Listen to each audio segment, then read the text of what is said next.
Podcast con P de Colombia es un programa que aborda los temas políticos, sociales y culturales de nuestro país, en una charla casual en la que nuestra mesa de trabajo da su opinión y debate sobre los mismos. Nuestra intención es la de informar de manera elocuente y clara desde nuestro punto de vista. Se recomienda discreción.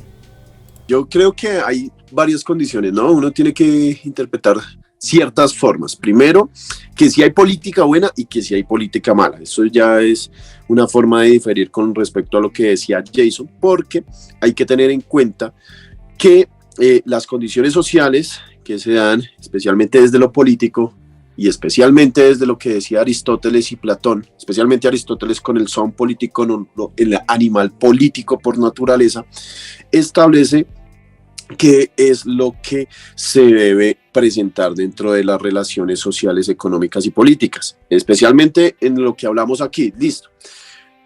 La condición ideológica en el colombiano es determinante a partir de los procesos que lleve un mandatario o que lleve un representante o que quien yo quiera que sea ese representante lleve un reconocimiento con mi clase, y eso hace efectivamente que uno sea partidario de ciertos pensamientos. Cuando hablamos de la política buena, estamos hablando de ese sentido democrático que los griegos inventaron y que los romanos por allá después de Julio César comenzaron a implementar, especialmente con Adriano el Grande, y que más adelante con Lucio y con Marco Aurelio se estableció la paz en el imperio, y esas políticas hacen que efectivamente se retomen y se puedan guiar a un pueblo.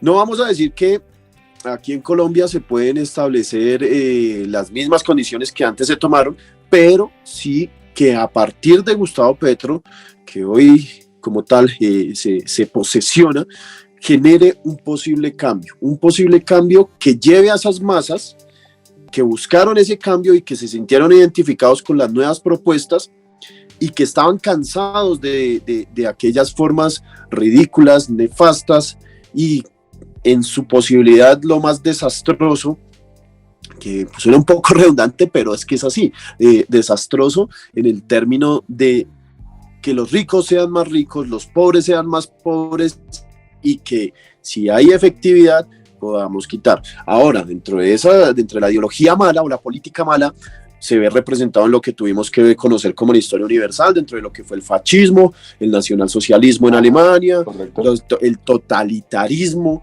¿sí? Que se da, y que Hannah Arendt tiene un pequeño texto que se llama Los orígenes del totalitarismo y cómo se dan, y a partir de cómo involucra el fanatismo de una condición totalmente enajenada para ser racista y demás. Digamos que ya para cerrar, yo creo que sí, que Gustavo Petro sí genera ese cambio, y ese cambio es un sentido de ser más humano y de ser más empático con el sujeto. Un ejemplo, yo voté por Gustavo Petro en el sentido no de que la gente no trabaje, sino en el sentido de que aquel señor del Bonais, aquel señor del Vive 100, que se para en el semáforo a chupar sol todo el berraco día, a chupar lluvia y demás, tenga por lo menos una condición de un salario que le garantice un modo de vida diferente. Okay, ya como para cerrar el tema, solo quería añadir algo. Entiendo lo que me estás diciendo de política buena y política mala, pero también hay que entender que, vuelvo a mi punto, o sea, la política se basa por intereses. La pregunta es, ¿bajo los intereses de quién? ¿Sí me hago entender? O sea, ya hay un cambio, porque hay una frase que me gusta mucho que dice que cualquier eje de la sociedad que se maneje con ignorancia genera un mal mayor. Entonces, digamos, la política mala de la que tú hablas es que la política más la ignorancia genera corrupción, ¿sí? El capitalismo con la ignorancia genera desigualdad. El socialismo con ignorancia genera una dictadura, ¿sí? Entonces, bajo esos puntos, o sea, la política no es buena ni mala, depende de los intereses que la manejen. Y si nos ponemos a hablar, por eso existen maquinarias políticas, ¿sí? La política mala, por así decirlo, surge bajo las maquinarias políticas, no bajo el decreto de Estado de que yo puedo ir a votar y tengo el derecho de hacerlo. Son dos cosas muy distintas, porque la coacción dentro de la política genera corrupción. Que una persona venda su voto o que una persona sea coaccionada para votar por alguien más, eso es corrupción. Eso no es política ni buena ni mala. Es un interés de una persona que pagó por ese voto o que coaccionó a otra persona por ese voto. No se puede relacionar política buena o política mala, porque lo que tú dices, o sea, estamos hablando de la época de los griegos, que es un muy buen ejemplo, pero estamos hablando que en la época de los griegos las personas que fueran negras no podían votar, las personas que no tuvieran terrenos no podían votar, el demos no era cualquiera. Esa democracia de demos, de todos escogen y las personas, pero no cualquiera era demos. Tenía que tener buena plata, tenía que no ser mujer, tenía que ser mayor. ¿Quién manejaba? Un montón de cuchos, weón. ¿Sí? Que está bien establecido y que filosóficamente está muy bien establecido, claro, pero es que todo bien escrito es poesía, pa. No es ideal. Entonces, a ese punto voy yo. La política, la gente tiene que entender que tiene intereses. ¿A quién me tiene que interesar cómo funciona la política? A mí como ciudadano. Y eso fue lo que pasó con el estallido social en Colombia. El estallido social en Colombia fue el descontento de un montón de gente de entender a las malas que no eran clase media, sino clase asalariada. Muy fuerte, y eso fue muy fuerte para las personas, entender que una persona de clase media es una persona que mínimo devenga 5 millones de pesos y tiene mínimo 2 pymes, huevón. Eso es la clase media en Colombia. Y la gente creía que clase media era una persona que ganaba 1.800.000, y 1.800.000 es lo que se gasta una persona al mes sola en Colombia. Eso es ser un asalariado además. Entonces, ese golpe tan fuerte que se pegó la gente involucró en el interés colectivo. ¿Cuál es el interés colectivo? Porque no es secular, es molecular. Entonces es un interés muy colectivo que dice, a las mujeres las están matando, los niños están trabajando, hay corrupción, mi salario no alcanza y la gente que está arriba no hace un culo. Es como ese monólogo del Marqués de Sade, que llega y dice, fue a la guerra para encontrar una esposa más alta, que sus zapatos no apretaran y que su cuenco estuviera lleno. Y se acabó la guerra y sus zapatos aprietan, su mujer engorda y no cambió el cuenco. Entonces, ¿sí me hago entender?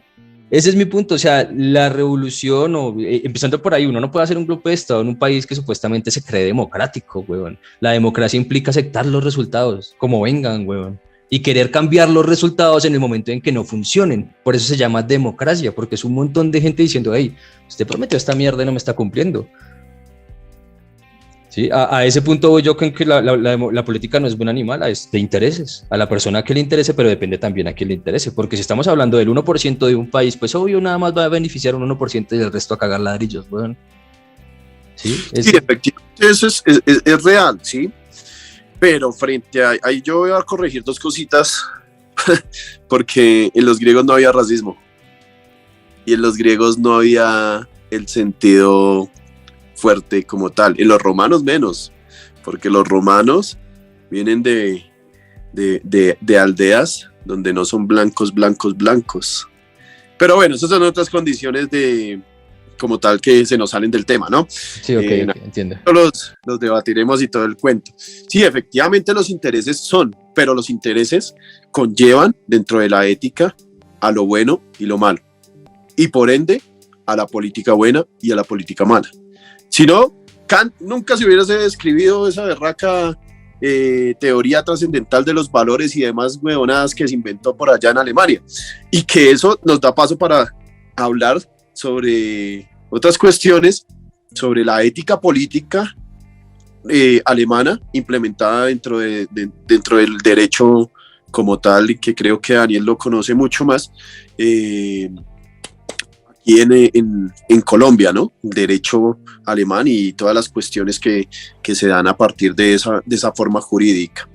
Ya que estamos hablando de ese tema, de intereses, ¿ustedes cuáles son los retos que tiene este nuevo gobierno de acuerdo a los intereses colectivos de la sociedad actual, de lo que estamos hablando en este momento? ¿Sí? Yo creo que hay bastantes. Sí, porque yo creo el primer reto es que la gente entienda que en 4 años de presidencia no se cambian 25 de uribismo. Sí, eso sí es muy cierto. No, pero eso no es un reto. Con todo el respeto, Jason, yo no tengo 4 años de gobierno para enseñarle a la gente que en 4 años no voy a hacer lo que no cambie en 25 años. No, eso es una reflexión de sociedad. A mí retos importantes son los que se tienen que abordar desde el punto de vista de educación ambiental, agrícola, impulsión de economías diferentes o alternativas a las ya establecidas de países petroleros o de minerales que lo que hacen es sobacar nuestra tierra.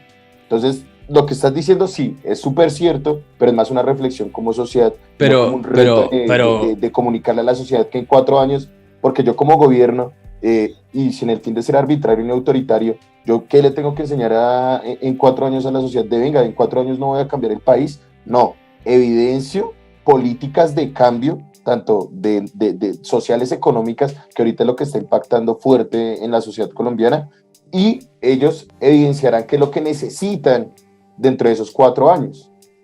Porque pues es que es lo que nosotros discutíamos antes, otras cortinas, sobre qué es déficit fiscal, y que es uno de nuestros temas que más adelante vamos a abordar una vez cerremos este de los retos. ¿Qué plata tiene en la cartera Gustavo Petro, el gobierno de Gustavo Petro? ¿Qué plata tiene en la cartera para realizar todo lo que quiere? Entonces, tiene que impulsar una reforma tributaria, que pues sabemos que las políticas alternativas de Colombia siempre han estado en contra. Hombre, seamos francos, cuando pasó lo de Carrasquilla no se hizo una movilización gigantesca, y esta reforma tributaria, indistintivamente el enfoque de que pues va a ser más hacia la clase privilegiada, que las empresas tienen que realizar ciertos aportes más considerables, sí, independientemente de lo que está pasando con esta reforma tributaria, es más grande que la de Carrasquilla, casi en un 200%. ¿Por qué? Pues porque en este momento no tenemos plata, y el déficit fiscal que deja el gobierno Duque, que realmente, dentro de lo que usted hablaba hace poco de lo del programa, el hombre lo que hizo en su gobierno, aprovechó esa pandemia y comenzó a sacar decretos de emergencia, y saque decretos de emergencia. ¿Con qué fin? Para pues sus beneficios propios y de los suyos. Porque pues realmente decreto de emergencia para impulsar lo de las TICs, lo de la alta tecnología, y para que todas las personas tengan acceso digital a la educación, etcétera, etcétera. No se abudinearon toda esa plata. Decreto de emergencia para impulsar a las EPS para que puedan pagar las incapacidades y demás. No se están liquidando las EPS, entonces eso fue plata que se gastó en pólvora gallinazo, mis viejos. Y pues realmente, si venimos a hablar de que la reforma tributaria que va a implementar este nuevo gobierno, pues es casi el 200% de la que se quería implementar de Carrasquilla, y el estallido social de Carrasquilla pues fue enorme y trajo consigo con muchas cosas, muchas muertes de nuestros jóvenes en las calles colombianas. Entonces realmente ese tipo de asuntos del nuevo gobierno yo lo veo un poco complicado, y hasta puede ser en cierto punto, si no se mueven bien las fichas, este gobierno, hablando de los intereses que usted me está indicando, siento que en 4 años volvemos a ese bucle de no, le dimos la posibilidad a la izquierda, que pues ese concepto, y David sabe que es cierto, de ese concepto de izquierda, derecha, comunista, capitalista, ya está mandado a recoger, porque la política ha variado tanto que tenemos que mirar a otro punto, lo social y el otro lado la plata, ¿sí? Entonces, en 4 años, como no se va a hacer todo lo que el hombre quiere realizar en 4 años, ¿qué va a decir? No, le dimos la oportunidad a este pelele, y en 4 años no hizo todo lo que hizo, entonces vamos a volver a esas políticas que venimos manejando hace 25 años. Entonces, yo en este momento tengo temor. No, yo en este momento entiendo lo que estás diciendo, pero también hay que entender que el mayor reto de Petro para mí son los 2 primeros años de campaña. Los dos primeros años de presidencia, perdón.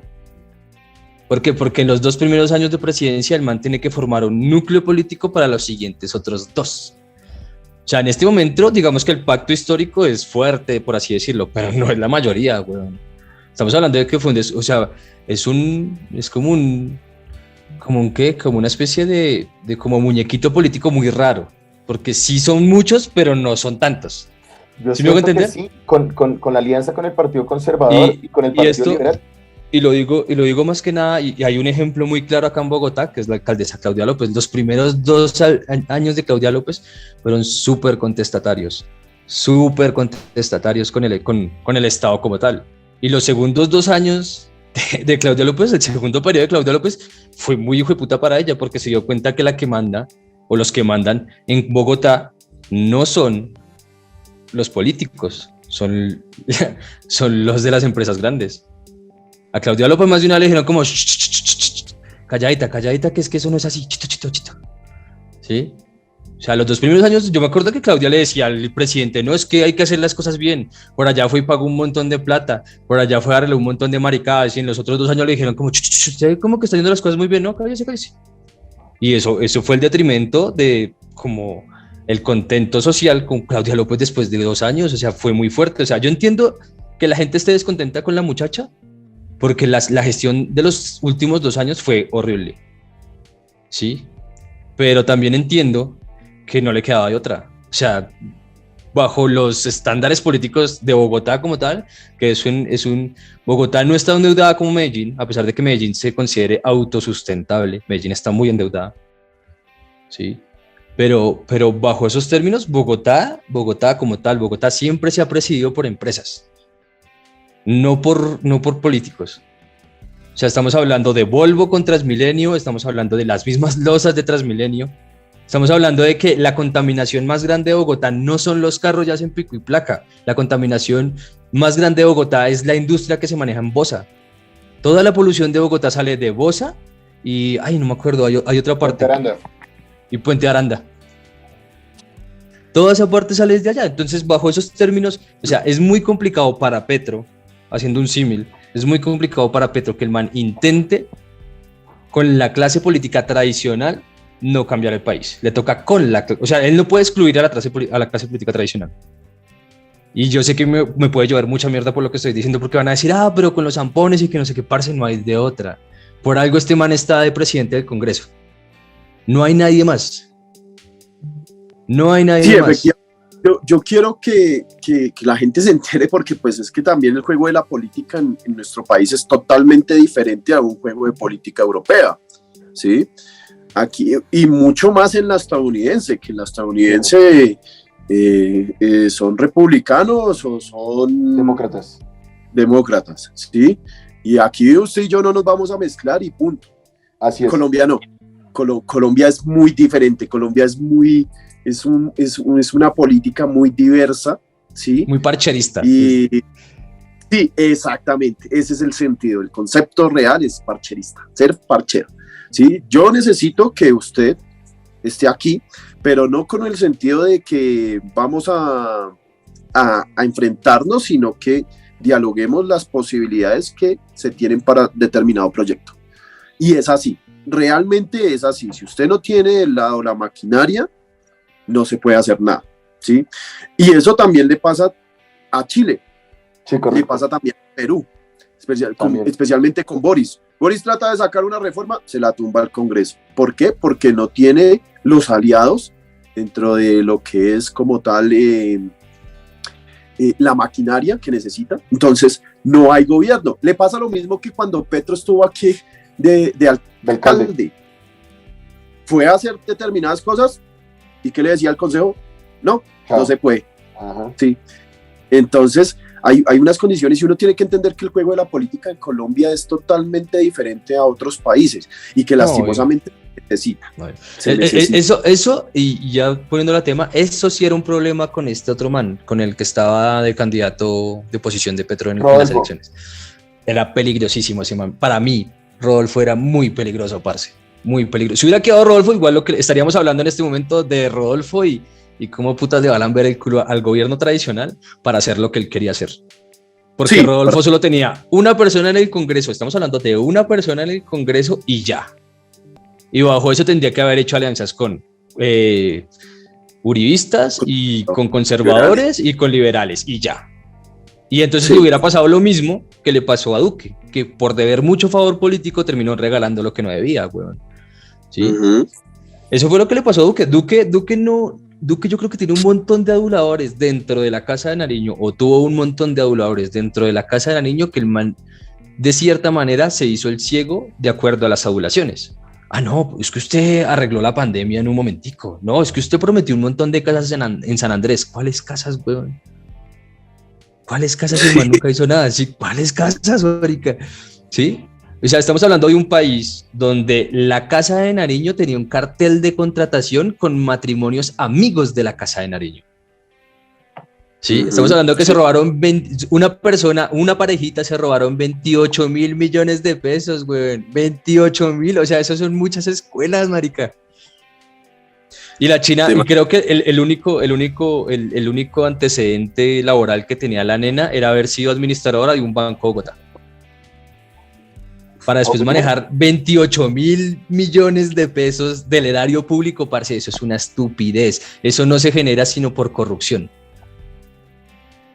No hay manera. Entonces, el reto político de Petro primero es cómo afrontar la corrupción, cómo jugar sus fichas bien con la política tradicional y con el estado político que él tiene. Y el último es cómo evitar que cualquier cosa que él diga, sea cierta o sea mala, sea un agravio. Sí, eso sí es muy cierto. Eso sí es muy cierto. Y más con esa cartera que realmente no es una cartera, y que lo que decía Daniel también es muy cierto, ¿no? O sea, es una reforma que se plantea prácticamente en un 200%, que si no se hace de esa misma forma, y que yo creo que la gente también tiene que comprender eso, que si no la hacemos, no es necesario. Real, es muy necesario. O sea, Colombia, pero o sea, no yo me pongo en una posibilidad de salir adelante y de generar mucho más empleo, de generar mucho más inversión social y demás, porque es que realmente esta gente se gastó toda la hijueputa plata que tenía para poder lograr ciertas condiciones de que saliera un poquitico Colombia, no vamos a decir que total, un poquitico, pero se la farrió, ¿sí? Se la farrió en corrupción y demás, y pues la cartera de Gustavo Petro, o sea, lo que llega en este momento no es una cartera equivalente a la necesidad de seguir creando empleos, sino es una cartera totalmente deplorable que no va a tener un sentido, a menos de que se haga una... Pero también a ese punto sí, vamos con que la política es de intereses. ¿A quién le interesa? ¿A quién le interesa que eso pase? ¿Sí me hago entender? O sea, esta gente, yo creo que esta gente ya sabía que como que iba a perder, porque Duque es un completo imbécil, no hay manera de presentarlo. Y comenzaron a decir, bueno, ¿cómo vamos a hacer esto para que en 4 años esta gente diga, uy, pero escogimos uno distinto y ahora qué hacemos? Bueno, ¿Sí yo tengo... Y ese es mi punto, perdón. Y ese es mi punto con el hecho en el que estos 4 años, dentro de los medios de comunicación de Colombia, para Petro van a ser muy difícil, y para la persona que siga a Petro o para la persona que sea contraria a Petro también. Porque si estamos hablando de que los medios de comunicación tradicionales le van a tirar tanta... O sea, es que estamos hablando de que cada vez que el man nombra a un ministro es una noticia. Eso no pasó hace 4 años. No pasó. Porque hace 4 años los únicos que nombraban eran personas que habían salido del Rosario. No más. ¿Sí? No eran ni personas competentes, ni personas aptas para el cargo, ni personas que tuvieran una hoja de vida ejemplar para el cargo, ¿sí? Entonces ahorita la lupa va a estar muy pegada en Petro, y la vuelta va a ser cuando de verdad, o sea, va a ser tanta la mierda que le van a tirar al man, que uno tiene que pensar cuándo de verdad es una crítica justa y cuándo es un capricho de los medios o de los jefes de los medios. O sea, va a ser muy complicado en ese sentido, porque uno también tiene que entender que Petro, al aceptar que este es un país democrático y que la gente lo escogió, también tiene que recibir críticas. Sí, claro, a su gobierno. Y es que, independientemente, tiene que recibirlas. O sea, la crítica es crítica, realmente. Aquí no podemos hablar de críticas buenas ni críticas malas, porque crítica va a haber críticas. Y eso de que le digan una crítica constructiva, eso es basura de la post-psicología tipo Paulo Coelho y Walter Rizzo. Sí, eso es como un amigo que decía, ¿cómo así que uno no puede dar una crítica constructiva sin decir bobo, hijo de puta? Es lo mismo, eso no... Exactamente, sí. Pero sí, lo que tiene Petro es un reto muy grande, el reto de que nosotros como ciudadanos entendamos que el país está mal, que nos lo dejaron mal, y que de aquí en adelante tenemos que construirlo entre todos. Eso es un reto muy importante. Si lo construimos entre todos, podremos lograr de que el país salga adelante, ¿sí? Esa es una condición muy esencial para Gustavo Petro y Francia Márquez, también con las comunidades, porque no nos vamos a decir mentiras, las comunidades marginales como los afrodescendientes, como lo que es el Chocó, la parte del Amazonas, todas las comunidades que prácticamente han sido abandonadas por el Estado, tienen que volver a resurgir. ¿Y cómo tienen que resurgir? A partir de algo que se llama agroindustria, que es importante para mantenerlo, ¿no? Lo que pasa es que Colombia, y esto es un tema muy, muy claro en lo de la reforma tributaria que puede llegar a haber. es que, digamos, dentro de la cartera que nos dejan no es la suficiente, porque estamos hablando de un dinero especulativo. Correcto. O sea, se cree, por Pero así vamos a decirlo, tener. que hay 2.000 millones de dólares en algún lugar que va a tener Colombia, ¿no? Sí, se cree. Y estamos hablando del año pasado, es de lo que le entregan, es del empalme. Ni siquiera es de este año porque el man no ha ejecutado nada, weón. Sí, pero la reforma es necesaria para poder cubrir el bache que deja los compes que firmaron en la administración pasada. Entonces, ¿qué es lo que pasa? Yo miro toda la propuesta económica que tiene Petro ahorita, y es exactamente el mismo New Deal, o más o menos el mismo New Deal que trajeron en Estados Unidos durante la depresión, que es las personas de clase baja pues pagan impuestos, las personas de clase media son los que menos pagan impuestos y tienen más retribución del Estado, y las personas de clase alta son las que tendrían que pagar más. ¿Por qué? Porque en Colombia se cree que las personas que más generan empleo son las grandes empresas, y no es así. Las personas que más generan empleo son las pymes, güey. Estados Unidos es Estados Unidos por las pymes. ¿Por qué? Porque son los que menos pagan impuestos, porque al pagar menos impuestos, lo que hace esta gente es que contrata más. Y se puede surgir una industria más, weón. ¿Sí pilla? Pero si usted le pone muchos sesgos a las pymes y a las medianas y grandes, a las pequeñas y medianas empresas, va a ser muy complicado contratar, weón. Estamos hablando de un país que los primeros 4 años las pymes no les da la gana de pagar impuestos, porque es muy pesado pagar impuestos, marica, antes de ser reconocidas como empresa, ¿sí? Entonces, ¿qué va a pasar? Es muy distinto que usted tenga una sola empresa con 1 millón de empleados a que tenga 50 empresas cada una con 250.000 empleados. ¿Sí? ¿Eso qué hace? Genera más empleo. Ese empleo se puede reubicar, porque parece es un empleo constante. Aquí la mayor industria, digamos, en Colombia, en Bogotá, por así decir, las dos que más dan empleo en Bogotá son la industria de la construcción, bajo mano de obra, y el call center. No hay más. Son las personas que más contratan acá en Bogotá. Sí, pero estamos hablando de que, y aún así, las empresas que manejan eso son empresas técnicamente pequeñas, weón. Y no todo el mundo estudió para ir a levantar ladrillos, con todo el respeto, parce. O sea, en Colombia, ¿por qué no puede haber otra opción? Sí, es como lo que decía este escritor. ¿Por qué la clase media tiene que poner los hijos, la clase baja y la clase media tiene que poner los hijos para la guerra, o los hijos para la construcción, o toda esa vuelta? O sea, es un problema social. Y todo problema social, yo siempre lo mismo con administrativo. Si usted no sabe manejar su cartera, si usted no sabe manejar su economía, y si usted no sabe manejar la política, huevón, estamos muy cagados del culo. Demasiado. Sí, claro. Eso sí es muy, muy real. Y sabe que hay un problema más ahí, Jason, es que a la gente no se le enseña economía. Y eso es una cosa que uno debería aprender realmente cuando está en el colegio. Pero en el colegio usted le dicen, vamos a estudiar ciencias políticas y económicas, pero nunca le enseñan verdaderamente cómo que funciona la economía, que es el Big Mac, que no es la hamburguesa de McDonald's, sino lo que mide realmente el comportamiento de las bolsas, lo que mide el comportamiento de la economía, la inflación dentro de los países y demás. La fluctuación de una moneda internacional, y lo que verdaderamente le va a dar para que su país tenga una estabilidad económica, ¿sí? Y eso es una condición esencial que falta en la educación, y que falta en la educación del colombiano. Por lo menos un colombiano promedio pone a ver, sí, subió el dólar, grave, ¿no? Está caro el dólar, pero no sabe cómo funciona el berraco dólar. Frente a esas condiciones, si la gente cree que porque Petro está de presidente ya bajó el dólar.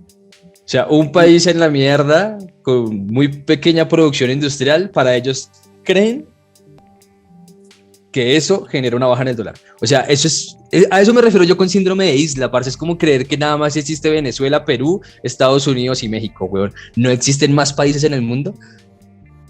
Ese es mi punto, sí. O sea, la economía también refiere a eso, weón. Hay que entender cómo se mueve el mundo, weón, para entender todo ese tipo de cosas. Sí, ¿sí? Y qué pena que lo interrumpa, Jason. Con esto iba a que, pues, esencialmente, pues, las industrias que son aquí pequeñitas, ¿sí? Pongámoslo, son microempresas, porque no son empresas establecidas a nivel mundial que pueden generar empleo. Digamos que en ese sentido sí hay que ponerle un tipo de arancel y terminar con esa cosa del Tratado de Libre Comercio, o por lo menos reformularlo, porque eso es lo que nos tiene jodidos dentro de la economía nacional. Uno realmente no compra unos zapatos aquí al zapatero nacional, porque pues obviamente son un poco más costosos, salen mucho más costosos que unos zapatos que vienen importados, no sé, por así decirlo, de la China o yo qué sé. ¿Sí?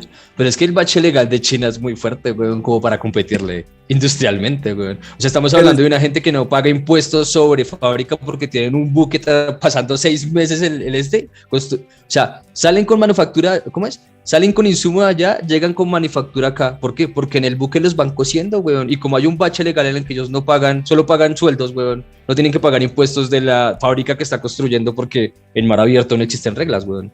Sí, es muy complicado en ese sentido. O sea, estamos hablando de que incluso hacer sándwiches, weón, con todo y que se demoran 6 meses pasando el Pacífico, weón, es más barato que sacarlos acá a una empresa, weón. Comprarlos, o sea, comprarlos y mandarlos a traer, weón. Pero frente a esas políticas de importación, tiene que haber una reforma también, claro, para que la economía... Por supuesto, es que, pero ahí la cagada realmente es que el gobierno en turno, cuando firmó el TLC, no supuso la vigencia del mismo, ¿sí? Entonces, pues en este momento reformular a un país, weón, la vigencia de un tratado de libre comercio, donde pues ellos son los únicos favorecidos y la industria nacional se ve afectada en demasía por cualquier tipo de factor, porque pues acá tenemos ejemplo. Usted habla de la mano de obra en los buques, pero ¿qué derechos internacionales relacionados al trabajo tienen esas personas? ¿Sí? Aquí en Colombia, sí o sí, en estricto sentido de la ley, se tiene que respetar ciertos estándares, un salario, una jornada. Si se sobrepasa esa jornada, horas extras, tiene que pagar unas prestaciones sociales, tiene que pagar una seguridad social. No más con la mano de obra, ya hay un aumento considerable en cuanto al producto. Eso uno. Dos, ahora, vamos a comprar insumos. ¿A quién le compramos insumos? La mayoría de los insumos son del exterior, que viene con el precio del dólar que está inflado. Entonces, si usted hace esa ecuación de mano de obra e insumos, va a salir más cara que unas personas que respetan derechos humanos, derechos relacionados al trabajo, derechos relacionados a la dignidad del ser, porque pues están produciendo su producto durante 6 meses hasta que llegue el bucle a Buenaventura o llegue el bucle a otro país que es Panamá y ahí nos realizan la importación a Colombia. Entonces yo sí siento que ahí hay una debacle económica, pero siento que se puede subsanar más allá con el Tratado de Libre Comercio, con conocimiento de la sociedad. Es decir, usted tiene que comprar nacional. Yo sé que esa frase ya parece cliché, pero si no se comienzan a comprar los productos que vienen de ese TLC, pues ellos van a dejar de producir menos para importar a Colombia, ¿sí? Pero si nosotros seguimos, venga, ¿cuánto vale ese par de zapatos? Para el ejemplo que puso Jason, para el ejemplo que puso David, ¿cuánto vale esos zapatos? No, esos zapatos son en puro cuero nacional, cuestan 100.000 pesos. ¿Cuánto vale esos zapatos? No, son importados, es cuero sintético y cuestan 60.000 pesos. Obviamente el colombiano a pie, ¿qué va a decir? Me ofrecen lo mismo, me cubren los pies. Sí, no es cuero, pero parece cuero, pues entonces compro los sintéticos. Y eso es lo que hace que el punto de quiebre del equilibrio económico nacional, pues claramente vaya hacia el culo. ¿Qué quiero decir con esto? Muchas personas del Restrepo, sabemos que ahí estaban las mejores trocalerías de Bogotá en cuanto a producción de cuero nacional. Claro, pues si nosotros vulneramos derechos fundamentales, pues vamos a tener mejores ingresos. Es lo que le pasa a la industria, pues en este caso del Oriente en general, porque no estamos hablando como tal solo de China, estamos hablando de Bangladesh, estamos hablando de Taiwán, estamos hablando de Vietnam, donde pues la vulneración de derechos humanos relativos al salario de las personas, pues sí son en demasía, tienen una afectación enorme. Bueno, ahora bien, para hablar de ese tema del trabajo, que es una parte de nuestro temario fundamental, Jason, hombre, ¿viste que ya Petro colocó ministra de Trabajo? ¿Qué piensas de la doña? Bueno, yo creo que hay unas cosas muy interesantes. Yo digo que esta nueva ministra, pues que ha tenido relaciones con sindicatos, que la nueva ministra de Trabajo prácticamente ha estado relacionada realmente con el trabajo de los sujetos colombianos, especialmente con el colombiano de a pie, del común. Puede lograr varias cosas, ¿sí? Especialmente con algo que es esencial. Yo creería que lo más esencial que tiene, y las propuestas que por ahí le escuché en los noticieros, era que la señora ministra del Trabajo iba a reglamentar lo que tiene que ver con las horas laborales y las horas extras. Eso es una condición muy importante porque, miren, no nos digamos mentiras, vamos a ponerlo en un término normal. Un sujeto que trabaja 12 horas prácticamente está siendo explotado, cuando la realidad dentro del trabajo serían de 6 a 8 horas. Sin embargo, en Colombia hay gente que trabaja casi 16 horas. Sí, y es cierto. En sus condiciones muy deplorables, donde no hay una realización de lo que tiene que ver con la salud, con la pensión, sino que es un trabajo totalmente vulnerable y que pues también vulnera a la dignidad de la persona, ¿no? Yo creo que aquí esta ministra tiene unos retos tremendos. Primero, que a partir de su relación con los sindicatos y relación con los trabajadores, de verdad sabe lo que le beneficia al trabajador. Y otra cosa es poner a las empresas privadas que explotan a sus trabajadores y demás, especialmente con lo que son los vigilantes. El señor vigilante, o lo que llamamos guarda de seguridad, o lo que en su defecto se conoce vulgarmente como el celador, ¿sí? Y es esencial porque esta gente trabaja prácticamente 12 horas y tienen unos turnos totalmente paupérrimos que no le dan el espacio para poder estar con su familia. Eso por una parte. Lo otro es que dentro de lo que es el término laboral, muchas de las personas, pues obviamente porque no les alcanza su salario, se ven involucradas en la autoexplotación, en el síndrome del obrero quemado, que aparece como concepto en uno de los libros de Chulhan, de Byung Chul Han, y que pues es necesario entender, ¿sí?, cómo la persona se autoexplota para poder tener algo, y cómo en términos de la sociedad neoliberal, pues determina esa autoexplotación para poder seguir teniendo algo. Ahora, quitémosle el dinero quemado a lo que es el colombiano como tal, el colombiano que vende el Bonais, el colombiano que vende las popetas, el colombiano que tiene su chacita, y el que vende el Vive 100, que no tiene una regularidad social, ¿sí?, y que está marginado porque ni siquiera recibe un salario digno, sino que por el contrario es totalmente degradado en su dignidad como trabajador. Yo creo que esta ministra puede ser alguien que efectivamente ayude a los trabajadores y sobre todo al colombiano de a pie. Pues bueno, ahí, ¿cómo es que se llama la ministra? Se llama Gloria Inés Ramírez. La señora Gloria Inés Ramírez, sí señor. Pero es que tenemos que entender el juego de ideas que funciona en Colombia, pa. Y es muy, muy fuerte, más que todo por los medios de comunicación hegemónicos o por los tradicionales. Y es que cualquier persona que monte Petro va a ser un problema para la política tradicional y por lo tanto para los medios de comunicación tradicionales. Cada vez que Petro nombra a alguien, sea quien sea, hay un problema porque esa persona está adjudicada o la refieren a como a... Momento. Dale, de pronto... Espera que mi perro está fastidiando. Está ladrando. Se mete en la conversación. Entonces, la vuelta es... La vuelta con ese tema de los ministros nuevos, de los ministros salientes, es que, digamos, Gloria Inés Ramírez es la presidenta del Partido Comunista Colombiano. Así es. O sea, estamos hablando, y si ustedes miran la mayoría de portadas, de hecho las estoy viendo, la mayoría de portadas que aparecen de los medios de comunicación, El Tiempo, El Colombiano, no sé, Noticias RCN, Los es ella Sí, los convencionales es ella sosteniendo la bandera comunista. Y eso genera, eso puede generar mucha desconfianza social. ¿Por qué? Porque venimos de decir que no queremos ser Venezuela. No, porque pues ahí es donde Exacto, no, a eso me refiero yo. O sea, ese juego especulativo con cada persona que nombra a Petro siempre va a pasar. O sea, estamos hablando, digamos, la ministra de Cultura. La ministra de Cultura es una señora que le refiere al partido feminista, ¿sí? Que ha sido muchas veces líder social y que técnicamente la sacaron del país porque es la única que queda del partido de la UP, del extinto partido de la UP. O sea, esta gente la arrasaron, güey. No estamos hablando de un gremio racial, no estamos hablando de un gremio indígena, no, estamos hablando de un gremio político que técnicamente arrasaron con ellos y los mataron por miles, güey. Es un partido político entero que mataron a machetazos, güey, o que los mandaron a sicariar, ¿sí?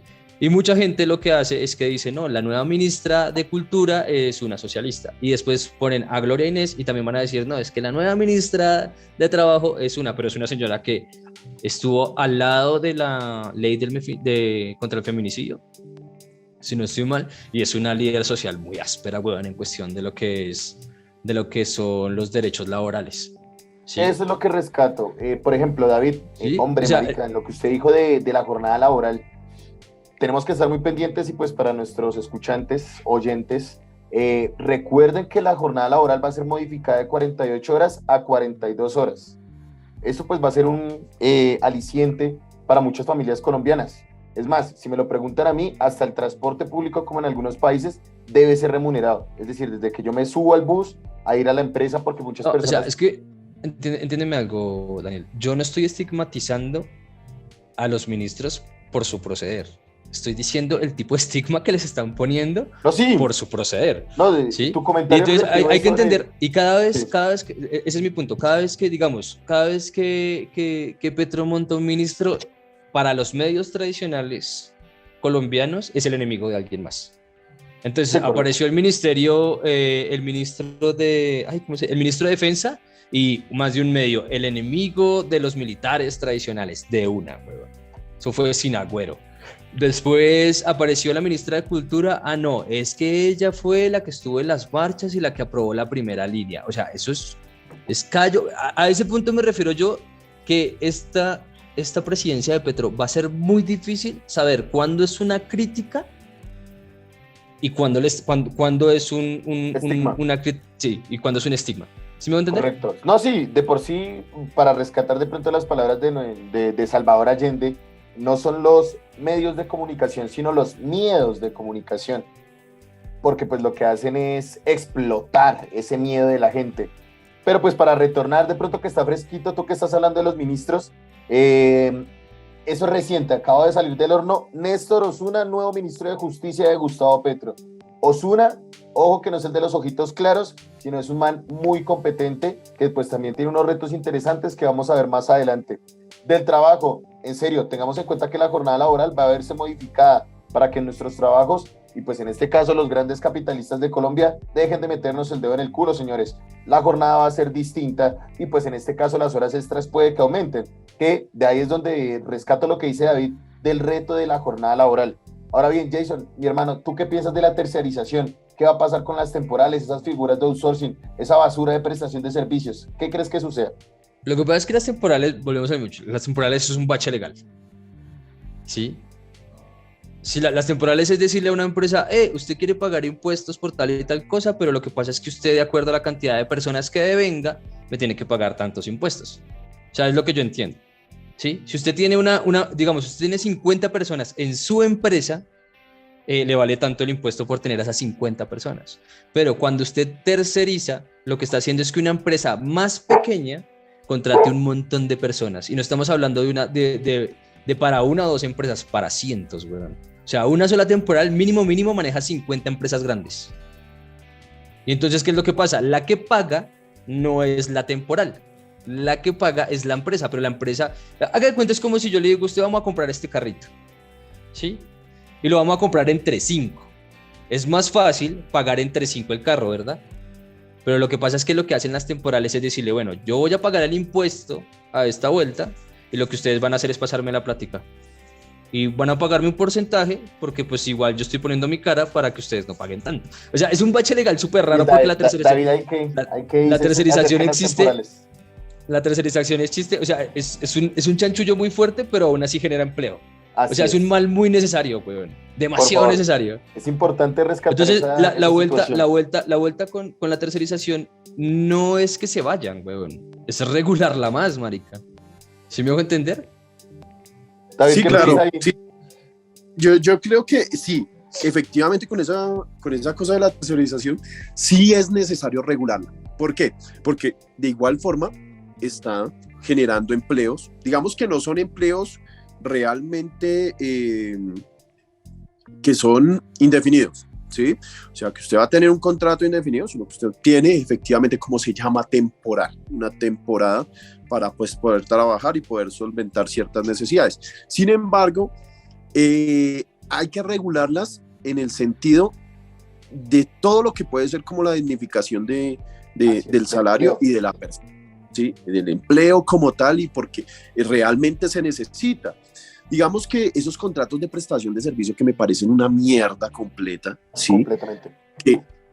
Que atenta, porque es que realmente atenta contra la salud mental, la salud física del trabajador y demás. Pues hombre, O sea, vivimos en un cosas que se país necesitan o en cambiar. una sociedad, perdón, vivimos en una sociedad donde hay un departamento de recursos humanos, weón.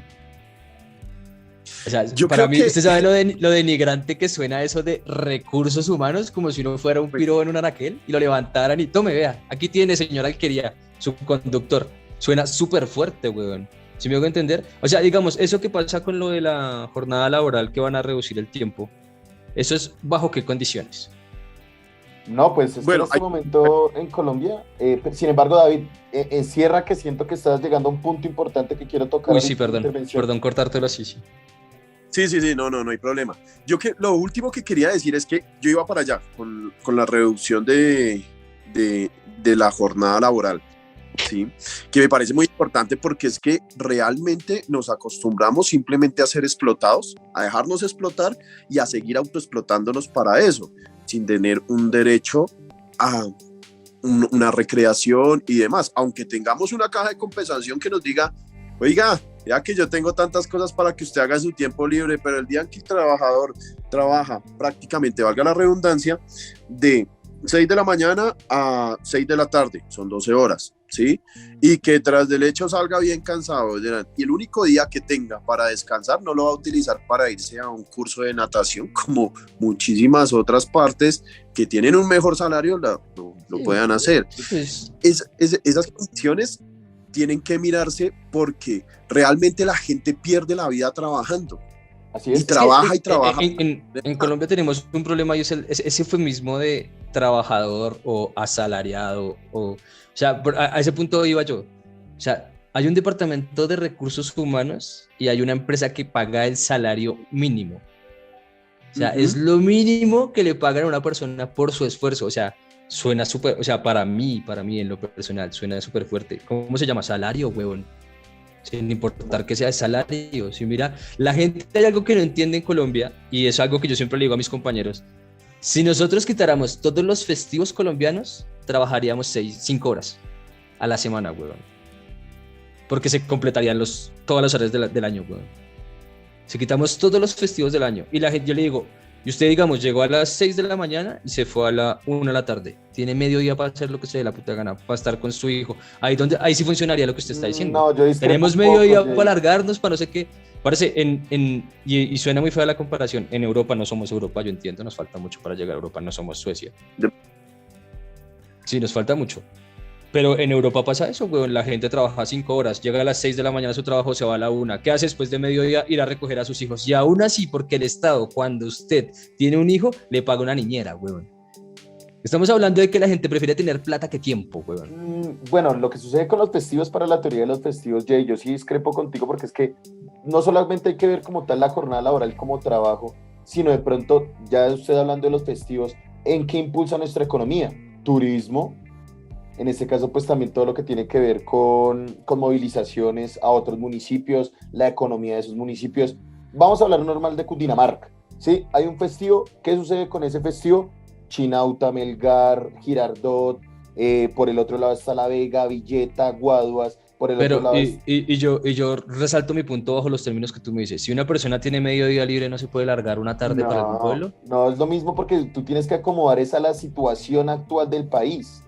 Tú alcanzas a llegar de pronto con el tráfico de Bogotá a Villeta en una tarde y volver, vas a quedar Sí, vuelto picha para el otro día. Entonces, ¿cómo se mueven las dinámicas del país? Para mí lo de la jornada laboral y para responder tu pregunta, de 48 a 42 horas ya es una ganancia importante para el obrero colombiano. Hablando de obrero colombiano, tú que estás en la casa y eres licenciado, tú que estás en la casa y eres abogado, médico y demás, si tienes un salario y estás por un contrato, hombre, tú eres obrero colombiano. Y para hablar de eso, de obrero colombiano, si usted gana su salario, el mismo salario por 42 horas, ya estamos ganándole 6 horas a esa empresa, ¿sí me hago entender? 6 horas que yo puedo invertir en la semana. Suena paupérrimo, si lo hablamos si son 48, son a 42, pero de todos los días yo dejar de salir a las 5 y salir a las 4, ya estamos ganando infinitamente tiempo para estar... Estamos ganando que la hora pico cambia, güey. Exacto, No más. exacto. Entonces, para mí ese impulso de esa ley es muy importante. Y oiga, ciudadano del común. De hecho, funcionaría muy bien, ¿sabe por qué? Porque podrían generarse 2 jornadas. Exacto, una dinámica de 2 jornadas. La gente que entre por ahí a la 1 y salga a las 7, y la gente que entre a las 6 y salga a las 12 o a la 1, ¿sí? Para hablar de las 8 horas laborales. Sí, claro, güey. O sea, digamos que en cuestión de, o sea, lo que estamos hablando, lo que le digo, es prosa muy bonita, pero administrar ese tipo de cosas es muy complicado. Pero es que tienen que, porque es que ya es una ley de la República. Si usted me dice, pero es que aquí las leyes se las pasan por el orto, ahí es donde vuelvo al argumento de David. David, la ministra tiene un papel importantísimo, Sí, porque usted ¿qué prefiere? ¿48 horas laborales o 42 horas laborales para su trabajador o una sanción de 500 salarios mínimos en el Ministerio del Trabajo? Entonces usted de empresa ya dice, uy, no, yo prefiero que este man trabaje 42 horas a que el ministerio... No, claro, es que ni siquiera que le pongan la multa por estar señalizado. ¡Claro! O sea, en Colombia la ley del boleteo es muy fuerte, güey. Boletea cualquiera, güey. Sí. Funciona a la perfección. Sí, obvio, eso sí. Pero digamos, hace punto yo, digamos, estamos hablando de, bueno, la cartera, el empleo, pues la solución aquí, el problema es que si la expansión, y es un problema grave que yo tengo, la expansión agrícola que quiere hacer Petro, va a haber una desmasificación en las capitales. Pero es necesario. Sí, obvio, sí, pero digamos, eso va a generar, entiendo lo que el man quiere hacer, porque si se desmasifica la ciudad, se va a comenzar a masificar el agro, y la gente que se vaya a trabajar al agro, pues le va a ir bien, huevón. ¿Y qué va a pasar? Que van a quedar más puestos vacantes, o va a haber menos... O sea, es que yo sí creo en eso de que el ladrón es ladrón por oportunidad, marica. Si un huevón prefiere ganarse 900.000 pesos, no sé, sembrando yuca, en vez de estarse ganando un tiro de un tombo, huevón, lo va a hacer. Solo por oportunidad, huevón. Eso sí lo tengo re claro. La verdad, la idiosincrasia colombiana no funciona tan así, porque es que el que roba no se gana 900.000 pesos, sino gana en un momento un celular que puede vender en 400.000 pesos, ¿sí? Entonces hay que cambiar a ese punto, si se desmasifica la ciudad, sí. Hay que ver, porque es que ahora bien, para usted... No, porque, ojo, una cosa es un ampón común y otra cosa es una red. Porque bueno, ya 4 maricas ya es conspiración. No, pero mira. Eso ya es otra cosa. Mira eso, tú, y la misma pregunta se la realizó a David de manera respetuosa, y quiero que entiendan que es para la dinámica de esta conversación amena. ¿Usted se le hace agradable que una persona le diga, venga, váyase a trabajar al campo? ¿A usted, David? Dependería qué tipo de... Bueno, sí. Bueno, importante punto. Desarróllalo, por favor. Yo como docente, si a mí me dicen, oiga, ¿por qué no se va a trabajar más bien al campo y educar a los chicos del campo en tales cuestiones que son necesarias para que ellos puedan solventar su vida allá? Y me van a pagar, pues yo me voy. Y realmente creo que viviría antes más tranquilo, porque dentro de la ciudad uno tiene una dinámica muy fuerte, ¿sí? El corre constantemente. Tengo que llegar a tal punto, tengo que salir a tal hora, porque si no salgo a esa hora me paso 15 minutos, llegaré tarde, y así sucesivamente. Mientras que en el campo uno rápidamente llegaría a las partes donde debe estar. Obviamente no estoy hablando de que me manden por allá a la super hiper mega vereda bien recóndita donde uno tiene que llegar en moto, pasar en lancha, después de lancha coger un caballo y devolverse a hacer la misma rutina. Pero sí, unas condiciones que sean mejor. Es más, el Estado le paga a uno por ser docente rural mucho más que por ser docente. Y se pensionan más rápido. Bueno, sí, pero vamos a ese punto. O sea, eso, es que estamos hablando, si en este momento alguien me dijera a mí, vas a trabajar al campo, con las condiciones que están poniendo, ojo, no con las que hay, con las que están poniendo. ¿Sí? Porque es que hay que entender que masificar el campo implica que hayan personas trabajando en el campo, haya un administrador que administre a esas personas que estén en el campo. Si hay que comprar manufactura o hacer mano de obra o generar industria, va a haber ingenieros, va a haber otra persona que también va a manejar. ¿Sí me va a entender? O sea, es que el solo hecho de masificar el campo implica en todas las áreas que alguien se vaya, huevón. De pero muchos de uno... Pero o sea, de mucho pero digamos, el campo, tú estás hablando de una industrialización del campo. Porque lo que quieres es lo que quiere el esquema tradicional de empresa, llevarlo al campo. Pero la pregunta es sencilla. Pero weón, si usted le están pagando, digamos lo que estaba diciendo David, si usted le están pagando más como profesor por ir a trabajar, no sé, al Caquetá, que quedarse aquí en Bogotá, ¿usted para dónde se va? Ojo que eso no dijo David, weón. Y a eso voy a mi punto. No, pero ese es mi punto. Digo, hay lugares, al profesor le pagan.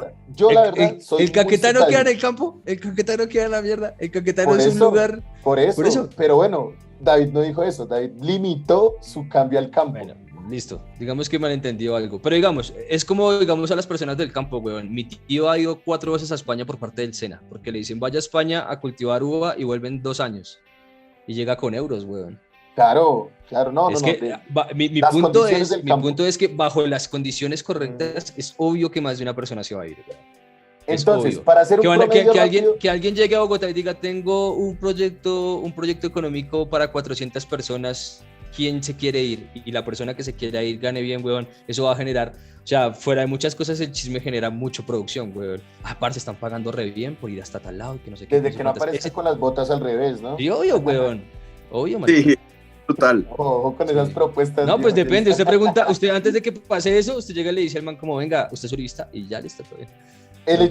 El hecho es que si hacemos un promedio acá del 100%, 2 personas irían para el campo. Yo realmente sí soy muy citadino y no me iría. Sería un no rotundo para mí, indiscutiblemente, si fuera una política de país y demás. Sí, puedo que me gane enemigos por esto, porque pues es una posición muy arbitraria, arrogante, poco del común social. Pero pues de todas maneras, en un promedio estamos en un 66.6 que podría funcionar esa política que usted dice, de que inviten a la persona al campo y la persona vaya, independientemente de las condiciones, pues, o como David lo que dice, pasa es que la empresa que generen allá no van a invitar gente, weón, eso simplemente pasa, weón. Si la industria crece en algún punto, allá va a ir la gente a trabajar, weón. ¿Sí pilla? Es como lo que pasó, hay una ciudad donde quedaba la antigua fábrica de General Motors en Estados Unidos. Sí, es que no me acuerdo si era Memphis o otra. Bueno, el hecho es que hicieron un Elysium en esa ciudad, alrededor de la fábrica de General Motors, ¿sí? Que era la fábrica que construía todos los carros de Estados Unidos y de Latinoamérica. O sea, mucha plata se manejaba allá, weón. ¿Qué pasó? Mucha gente de ciudad se fue a ese pueblito simplemente a trabajar, weón. ¿Sí pilla? ¿Y qué fue lo que pasó? Cuando se abrió la industria con China, que China lo que hacía era que lo que le digo, traía insumo y cuando llegaba acá traía la manufactura ya terminada. Pues ¿qué pasó? Todas las grandes fábricas de Estados Unidos de la costa se perdieron. General Motors es una fábrica abandonada, weón, y el Elysium que existe alrededor de General Motors están buscando para dónde coger. Entonces la gente siempre va a estar para donde esté la plata, weón. Ese es mi punto. Listo, ese es su punto. O sea, más de una situación de yo no me quiero ir para el campo, es la plata está en el campo. Sí o no, es que es cuestión de comodidad. Si a mí la comodidad de estar en el campo me trae plata, no gasto mucho y estoy bien, pues yo no me preocupo por eso, weón.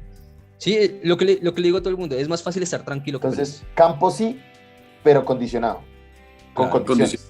Claro, listo, claro, perfecto. Es que usted no puede ir, lo que estamos hablando, usted no puede poner un man en el campo a trabajar 2 horas y pagarle mal, weón. Si las condiciones son aptas para el trabajo. Como están en este momento. Exacto, weón. Los cafeteros, los recolectores de café. Exacto, weón. Usted no puede poner a camellar a un man 12 horas y decirle respóndame por el producto del día y no pagarle lo que está pagando. Así es. Realmente de ley. Sí, ese es mi punto. Usted tiene que ser muy consciente de que las condiciones de trabajo tienen que ser humanas, weón. Esto no es furdismo, weón. El furdismo no funciona. O sea, el furdismo hace mucho que se canceló. ¿Sí? No, pero pues en estricto sentido del concepto. Pero si usted lo mira, las políticas actuales del trabajo, pareciera. Se parece lo mucho. que pasa es que también estamos hablando desde el privilegio, ¿no? Exacto, así es. Nosotros tres, Es el punto. o sea, mal que bien, creo que las tres personas que estamos hablando acá No, privilegiados. estudiaron lo que privilegiados. quisieron, Acá somos estudiaron lo que privilegiados. quisieron y ejercen en lo que quisieron, weón. No es cualquier, ¿sí? No, Sí, Técnicamente. claro, Sí, o sea, total. pero, Es el ser y el estar. sí, claro. Uy, espere, porque yo ahí me le meto con otras cosas cuando me dice el ser y el estar. Sí, Ah, o sea, Pero abre no, la puerta. Aquí. Yo creo que hay varias cosas, ¿no? Digamos que la condición del campo podría estar relacionada en los términos laborales, obviamente, pero con una labor humanizada, dignificada frente a eso, ¿sí? Lo que hablaba Jason, sí, es real, o sea, nadie se va a ir al campo como tal, porque va a trabajar, le van a pagar 2 horas como si hubiese trabajado 12, ¿sí? Pero tiene que haber una relación constante frente a ese salario. Yo creo que sí es importante de que el campo comience a ser una industria. Lo voy a poner en los términos cuando visité Cuba. Pues obviamente eso es desde mi comodidad, ¿no? Y en Cuba la agroindustria pegó fuertemente porque supieron efectivamente hacer las cosas bien y generar una mayor riqueza del alimento hacia sus pobladores. Digamos que en la ciudad de La Habana, como tal, que es la capital de Cuba, usted llega y no encuentra pues gente durmiendo en las calles ni nada por el estilo, y todo el mundo tiene un subsidio de alimento para cada casa. Eso por un lado, a partir de esa agroindustria y los valores que se le pagan al sujeto, porque pues obviamente el sujeto trabaja, ¿sí? Tiene un valor, pero se le da un subsidio de alimentación y pues un subsidio de vivienda, ¿no? Frente a esas condiciones yo creo que son necesarias, porque si las personas, los campesinos que han sido desplazados por la violencia aquí, ya volviendo aquí a Colombia, dentro de la urbe que es Bogotá o las grandes capitales como Cali, Medellín y todas, hasta la misma Bogotá, pues se devuelven a su campo a trabajar en estas industrias, pueden generar muchísima más comodidad para ellos y para las ciudades. Se desocupa efectivamente lo que usted está diciendo y es una posibilidad, no estoy hablando de que sea concreto, que pues efectivamente lleguen ellos a establecer otra vez su forma del campo, porque ¿qué pasa? Aquí un campesino llega desplazado por la violencia y ¿qué sabe hacer? Le toca ponerse al Bonais, le toca ponerse al Vive 100, porque no... Mi perro tiene algo con Bonais y con Vive 100. Muchas uñas publicitarias, desde güey. nuestra infancia.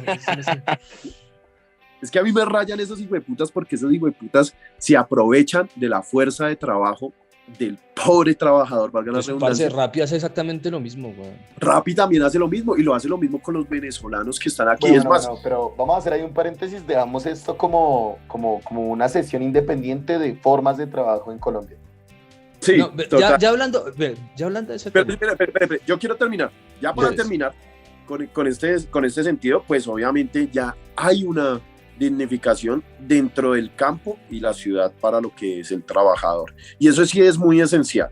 Hay que tenerlo muy en cuenta para que se edifique y se conceptualice en algo real. Es muy importante esa evolución del campo, sí, o lo que se pretende determinar dentro del concepto de la verdadera revolución agrícola. Muy importante. Sin embargo, uno tiene que estar bien con sus vecinos para que esto funcione, teniendo en cuenta que son productos en su mayoría perecederos. ¿Cómo creen ustedes que estamos con nuestras fronteras? Exactamente con nuestros hermanos latinoamericanos. ¿Cómo lo ven hoy? Bueno, yo creería que con esta nueva posición, y ya lo tenemos presente con los medios de comunicación, con lo que tiene que ver con Venezuela, es importante, porque aquí se puede estar generando un bloque económico que le haga contrapeso a ese berraco dólar que nos vive mortificando la existencia a los países latinoamericanos, ¿no? Y especialmente a nosotros los colombianos, que somos los que tenemos aquí. Yo creo que esta posesión de Gustavo Petro y las nuevas relaciones con Venezuela, porque ahí hay unas relaciones entre la frontera que generan una economía totalmente mayor y que en este momento pues Venezuela está repunteando otra vez su economía, ¿no? A partir de pues, la guerra con Ucrania y todo este cuento en Rusia, está generando unas condiciones que pues Venezuela ya está comenzando otra vez a pararse, porque le han quitado todas las sanciones que le Estados Unidos. Pero a ver un momento. Lo que pasa en ese sentido... Vale. No, espérame. A partir de eso yo creo que cuando se hace un bloque y que se pueda generar ese bloque en ese sentido de hermandad entre los países latinoamericanos, nosotros podríamos tener una economía mucho más sustentable. Y eso sí, ese bloque europeo con lo que es la Unión Europea, ¿puede pasar en Latinoamérica, David? Sí, claro, efectivamente, porque es que mira, el bloque europeo cuando se conforma le hace contrapeso a los Estados Unidos y especialmente a la moneda de los Estados Unidos. Y esa economía... A ese punto iba yo, exactamente. Y aquí, cuando Chávez hizo lo de esto que se me acaba de ir el concepto Mercosur, creo que se llama, ¿no? Sí, Mercosur. Sí. Mercosur, sí. Y hace toda la condición de que los países suramericanos se metan en esto, pues la economía en ese momento comenzó a fluctuar de una manera diferente porque le estaba haciendo contrapeso a la economía de los Estados Unidos y al mismo tiempo le estaba haciendo contrapeso a la economía de Europa. Cuando se acaba este programa de Mercosur, comienza a dispararse una inflación mucho más grande de la que que nos está desembocando en estos momentos, ¿sí? Y los países comienzan a generar y depender de la economía de los Estados Unidos, y eso es un problema tremendo que tenemos nosotros los latinoamericanos, no simplemente sudamericanos, sino latinoamericanos, desde allá de México hasta abajo la Patagonia, en la Argentina. Y eso es sí, exactamente. Mientras que con mejorando las relaciones y teniendo esa diversificación de la economía en términos suramericanos, nosotros podríamos establecer mucho más un bloque económico. Es más, yo creo que Latinoamérica tiene toda la condición para formar ese bloque y que todos los países de Latinoamérica comienzan a emerger como potencias, igual que pasa con Europa, ¿no? Y pues obviamente los Estados Unidos. Es que nomás hablar de unas relaciones que sean bilaterales, que sean consecuentes y que tengan una relación económica genera totalmente un desequilibrio a las grandes potencias, especialmente a la de Estados Unidos. Sí, lo que pasa es que de acuerdo a economía, tenemos dos opciones en Latinoamérica: o dolarizamos la moneda al 1 por 1, que fue lo que hizo Argentina, pero el problema es que eso se da para mucho lavado de plata y para mucha corrupción. Y si nos ponemos a dolarizar la moneda, va a pasar exactamente lo mismo que en Estados Unidos, y es que en algunos estados de Estados Unidos la plata vale más que en otros, al igual que los votos. Sí. O sea, hay lugares de Estados Unidos donde un voto vale más que en otros lugares de Estados Unidos, de acuerdo a la economía que progrese dentro de esos mismos estados, y eso va a pasar acá si llegamos a dolarizar, que ojalá no. Y la otra es generar lo que estamos hablando, una especie de Mercosur nuevo, ¿sí? Porque el solo hecho de que se vuelvan a garantizar o que se vuelva a garantizar el comercio dentro del cono sur, pues lo que va a hacer es que va a hacerle un frente muy fuerte a la industria extranjera, porque no vamos a tener que pagar, solo en aranceles de transporte no vamos a tener que pagar mucho, ¿sí? Es muy distinto traerlo desde Estados Unidos o desde California o desde Europa o desde España a traerlo de aquí nomás de Perú, ¿no? En costos, ¿sí? O sea, es muy distinto, y el Mercosur lo que hacía era eso, le decía, usted tiene esto, yo tengo esto, podemos manufacturar y ganamos los dos. Yo creo que, pues para aprovechar de pronto ese término capitalista de los miedos de comunicación, que desde ahora voy a decirle así, muchachos, quiero notificarles, acerca de la Unión Soviética Latinoamericana, teniendo en cuenta que pues sabemos que en algunos países las corrientes alternativas o de izquierdas, para hablar de algo tradicional, pues han tenido la presidencia. Estamos hablando de pues que en este momento Argentina, Chile, Bolivia, estamos hablando de Perú, estamos hablando de Colombia y pues claramente, como siempre ha estado desde hace 3 o 4 décadas, Venezuela. Sí, de todas maneras el relacionamiento con las fronteras es fundamental para el desarrollo económico de cada uno de los países. Se me hace muy interesante ese bloque. Dime. Pero algo que sí tiene que ver mucho es el bache social que tenemos dentro de la construcción social que queremos. Correcto. ¿Sí me hago entender? Porque lo mismo pasó con Agroingreso Seguro, supuestamente íbamos a potenciar a los agrarios y que no sé qué, y que íbamos a generar una industria rural que nos funcionara para todos y que no sé qué, ¿cuánta plata nos robaron? Parce? Lo Sí, que pasa es que... y a ese punto voy yo, o sea, ¿quiénes somos y en qué bache social estamos? Porque la desigualdad en Colombia es muy fuerte, ¿sí? O sea, estamos hablando de que Petro también ganó porque técnicamente el 45% del Estado colombiano quedó pobre. Sí, o pasó a ser clase baja o pasó a ser clase pobre. En pobreza extrema, weón. Eso es muy fuerte, weón. O sea, usted de pasar de ser una persona que se gana un salario mínimo a no ganar nada y tener que hacer sobrevivir. O sea, estamos hablando de sobrevivir en la vida, no de tener algo, sobrevivir. Eso también es un golpe a la cara muy fuerte, weón. Demasiado fuerte. Sí, es un Entonces, escupitajo fuerte. y descaradamente y desgraciadamente vivimos en un país muy clasista, muy racista, muy xenófobo, ¿sí? O sea, estamos hablando que el antiguo corresponsal de la ONU de nosotros era un abierto homófobo. Sí, Sí. sí, correcto. Pachito. Sí. Entonces, sí, no, totalmente cierto. Y contrastando con la nueva, ¿no? O sea, con una persona que es indígena, que es una persona que es abogada, si me hago entender. A mí me dio mucha risa ver esa entrevista que le hicieron a la señora, weón. ¿En Blue Radio? Sí. Uy, fue muy fuerte, weón. Yo, entre risa y pena ajena, weón. Y mucho mal genio. O sea, abordar este tema me da mucho mal genio. La manera como, o sea, le está hablando a la persona que la va a representar en el extranjero como para hablarle con tanto irrespeto, parce. O sea, esa pregunta de, venga, ¿usted sí sabe hablar inglés? Uy, es muy fuerte, weón, para mí. Demasiado fuerte. Y lo peor es que la señora contesta con una elegancia, no, yo no sé hablar inglés, pero sé hablar 3 lenguas perdidas de lo que queda de... Sí. Es importante la respuesta. Me gustó mucho, a pesar de que es un tetra 14, quinta, 70, hijo de puta, pero hasta le dio pena a Néstor Humberto, a Néstor, el director de redacción, y le dijo, es que no importa. Pero es que él más sabe jugar cartas. Néstor, Claro, Néstor no es tonto. Néstor, o sea, Néstor coge a esta vieja, no me acuerdo cómo se llama que el man dijo, no, pues que no importa si habla inglés no, o no. No me acuerdo cómo se llama la periodista, parce. No me acuerdo cómo se llama la periodista, pero esa periodista, a pesar de que es muy importante, supuestamente, ¿no? No, pues dentro de esa ralea de... Y Néstor, o sea, Néstor Humberto Martínez como que le sigue el juego. No, pero porque el man sabe que eso va a llamar gente, güey. El man llega y dice, bueno, esta es la niña que tengo acá en mi estudio y la pongo a bailar un ratico y que todo el mundo mire cómo baila y hace el ridículo, y después cuando la esté cagando mucho, entonces yo entro y soy el salvador del Néstor mundo. Néstor Morales. Eso, pero digamos, a ese punto voy yo, weón. Ese es mi punto. O sea, el man, o sea, esta señora entra en esa entrevista como diciendo, ay, mire, usted va a ir a la ONU y ese es un lugar, o sea, como si fuera una niña chiquita, ¿no?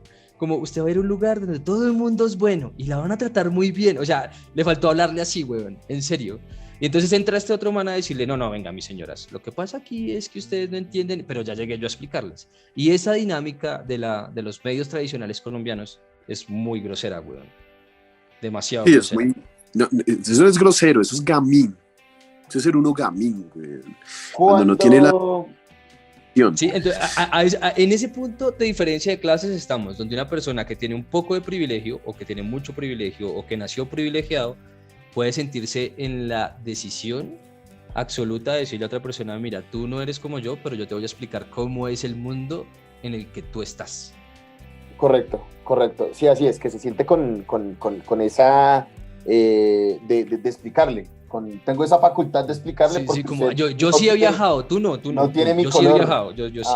Yo sí tengo un apartamento arriba en la Circunvalar y tú no, tú vives por allá en una maloca. No. Y vienes descalzo. Hablémonos así. Cosas así, sí. Entiendo ese punto de segregación. O sea, pero también la desigualdad social.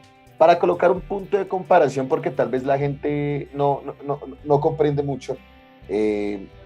¿Ustedes saben cuánto gana aproximadamente un jugador de fútbol en Colombia?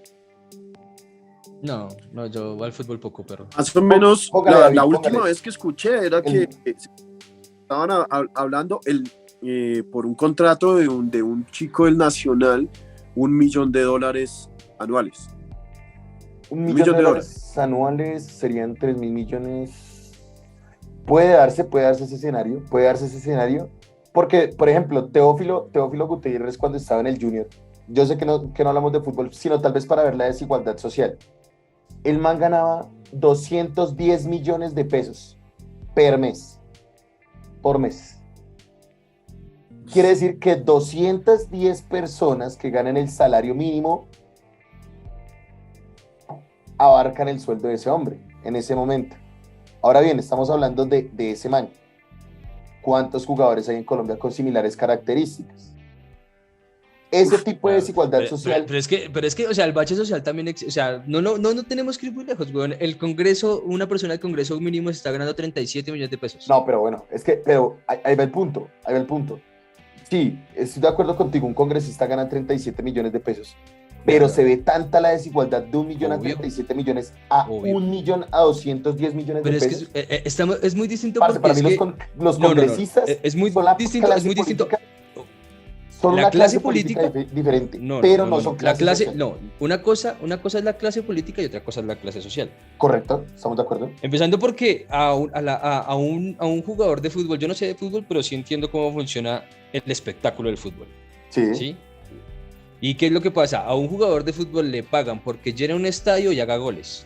Correcto. No es más el fundamento. Tiene que llenar un estadio para un equipo y meter goles. Bueno, no, pero digamos que... Si el man es muy bueno, entonces le van a pagar más. Si el man es muy malo, pues ya vale verga. Pero, si estamos hablando de un funcionario, y de hecho ese es el problema en Colombia, las personas se miden de acuerdo al sueldo que gane un funcionario público. ¿Sí? Por eso es que hay tanta gente tan levantada. Yo me gano 6 millones de pesos y tal, y que no sé qué, y me hablo con tal persona, porque la adquisición de dinero le permite estar en ciertos lugares donde estén otras personas que también tengan cierta adquisición de dinero. No lo hacen igual. No hace que una persona sea igual, pero si entonces digamos, un jugador de fútbol se conoce con es muy obvio que conozca un congresista o que conozca un cantante, lo que sea. ¿sí? Son personas que tienen un medio adquisitivo. ¿Se quedó pausado, Jay? David.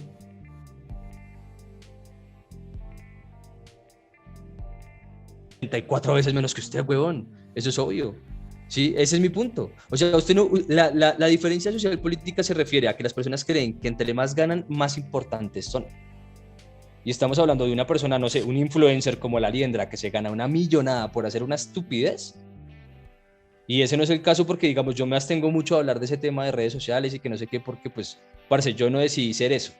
Mi vida está tranquila con las cosas que tengo. Pero si lo ponemos así, es así, huevón. Hay personas que ganan mucha plata por hacer muy poco. Y ese nivel adquisitivo es lo que genera que haya mucho desinterés social en ese tipo de puntos, huevón. Así como usted le exige a un futbolista que meta un gol, una persona que está pagada de su sueldo y de su salario y de sus impuestos, debería responder por lo mínimo que es hacer, que es trabajar. Si me hago entender, yo no tengo por qué mirar arriba a un congresista.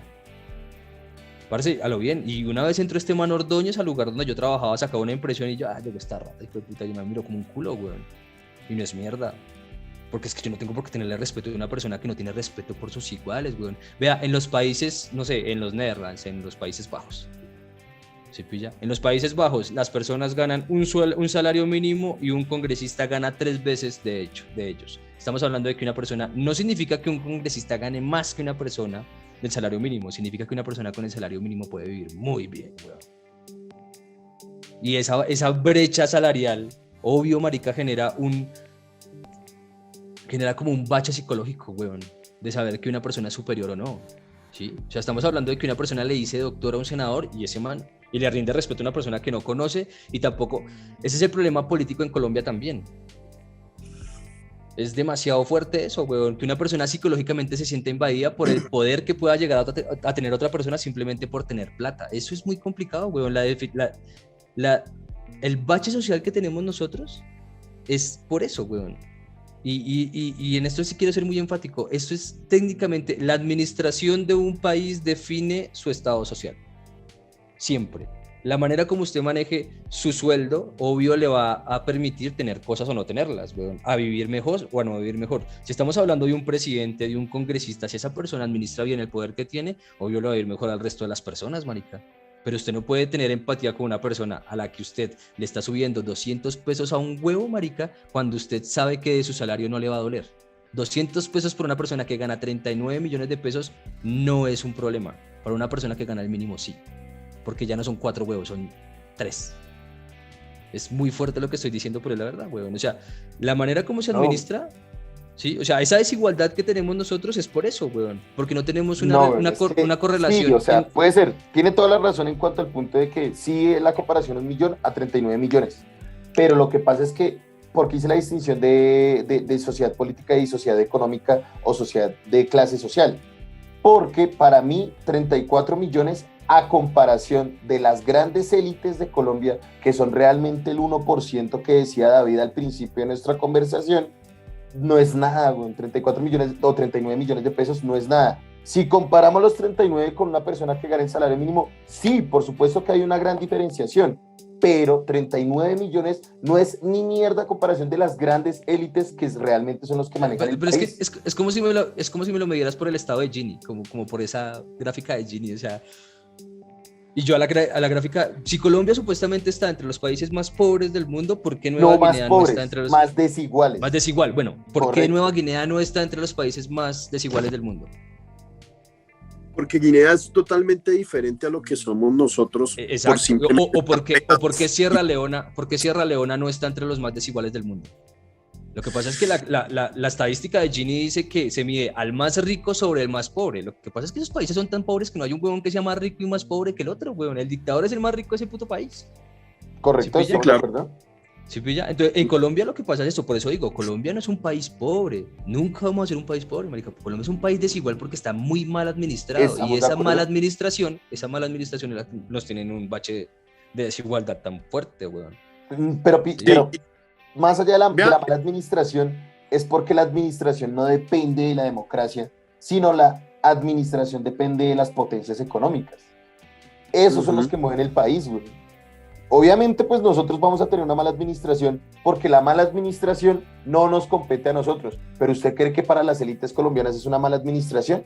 Volvemos al punto que usted mismo dijo, güey, de los intereses. No, sí, Para obvio, ellos, es que- perfecto que se esté manejando de esa manera. Y volvemos al punto que yo te dije, las intereses de quién, weón. ¿Sí me hago entender? Es que si a la gente le interesara la política, no estaríamos haciendo este podcast, weón. Correcto. ¿Ve? Tienes toda la Porque razón. es que ese es mi punto, o sea, yo no entiendo por qué la gente le alega a la selección Colombia por no ganar un mundial cuando la selección Colombia no es de Colombia. Es una institución privada. Sí, claro. Sí. Esa es una empresa privada. La selección Colombia de fútbol es una empresa privada, parce. Yo no le pago impuestos a ese marica yo no le pago el gol que hace. ¿Sí? Y el mundial de fútbol no es un mundial de fútbol para el mundo, es un mundial de fútbol para las empresas, weón, para que puedan patrocinar. Yo no tengo por qué pagarle el gol a ese huevón. Pero ahora, si nos ponemos a establecer la diferenciación entre eso y tener un un congreso, marica, a mí me vale el fútbol. Cualquier deporte, cualquier tipo de ocio para Sí. el pueblo. Porque es que O sea, eso también quiero hacer de pronto una distinción ahí con lo que estás hablando del futbolista, de que se le paga para meter goles y ya. No, es su profesión y ellos tienen una preparación física, mental, etcétera, porque así. es su profesión. Pero lo que está mal es exigirle más a ese tipo de personas que al mismo Congreso Legislador de la República de Colombia. Siento Sí, que, pues, eso por un lado es muy cierto.